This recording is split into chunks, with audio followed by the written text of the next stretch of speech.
Իհարկե եմ ասում, մենք այս ամեն ինչի մասին խոսում ենք,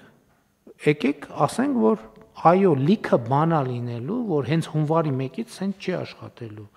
Ընդ որում անեինք բանի ենթադրենք սեպտեմբերի 1-ից էլի լինելու էր, որովհետև ասում եմ, բարեփոխում պետքա գա, իր խնդրին կյանքում հանդիպի, որ ինքը սկսի կենթանանալ։ Բայց այս նախագիծը, որը մենք պետքա իրականացնենք, եւ այո, պետքա հետեւողական աշխատենք եւ բերենք հասնենք կետի։ Համեցեք պարոն Խաչատրյան։ Վարչապետ, ըստ էության խոսվեց արդեն այն մասին, ինչի մասին ես ուզում էի նշել, պարոն Թորոսյանը սկսեց այդ հարցին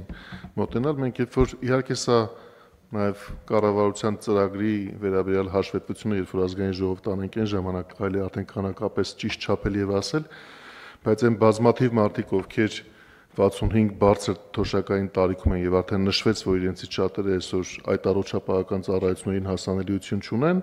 այս եղանակով իրականում միջին կենսաթոշակի ավելացում են ստանում, որովհետեւ այն ինչ որ երեք պարոն Թորոսյանն էլ իր զեկույցում ազգային ժողովում նշեց, ասաց երկու ցուցանիշ կա այնտեղ, մեկը նվազագույն թոշակ եւ սպառողական զամբյուղի արժեք եւ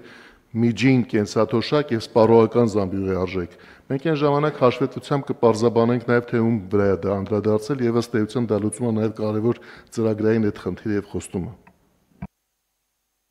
Շատ լավ, իմիջիալոց խորհրդանում վիճկոմին լավ քննադատում էին, դուք այնտեղ չէիք, պարոն Նացականյան, որ արձագանքեիք, բայց ես առաջարկել եմ, որ դուք գնաք իրանց այդ հանդիպումների ժամանակ արձագանքեք։ Էլ ասում են, որ մենք ձեր վրա ճնշումներ ենք գործադրում, որ դուք թվեր նկարեք եւ այլն եւ այդպես շարունակ։ Ինչ։ Հա, պարոն։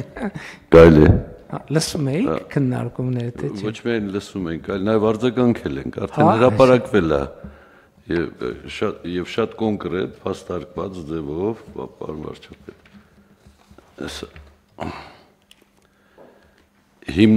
Վիճակագրական կոմիտեն հիմնազուրկ է որակել ընդդիմադիր պատգամավորի մեղադրանքները, հրապարակվել է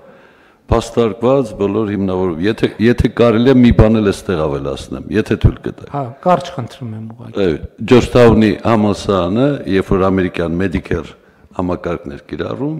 շատ հետաքրքիր թվեր բերեց, որ 70-ականներին նույն կուրսի 17 բժիշկների նույն արյան անալիզն էին տվել ախտորոշման համար, 8 տարբեր ախտորոշում էին ստացել։ Իսկ 2000-ականների կեսին, երբ որ թվայնացրել են, այլ շրջանավարտների արդեն նույն ախտորոշումն են ստացել, այնպես որ թվայնացումը օգնում է, իհարկե արհեստական բանականություն այն ժամանակ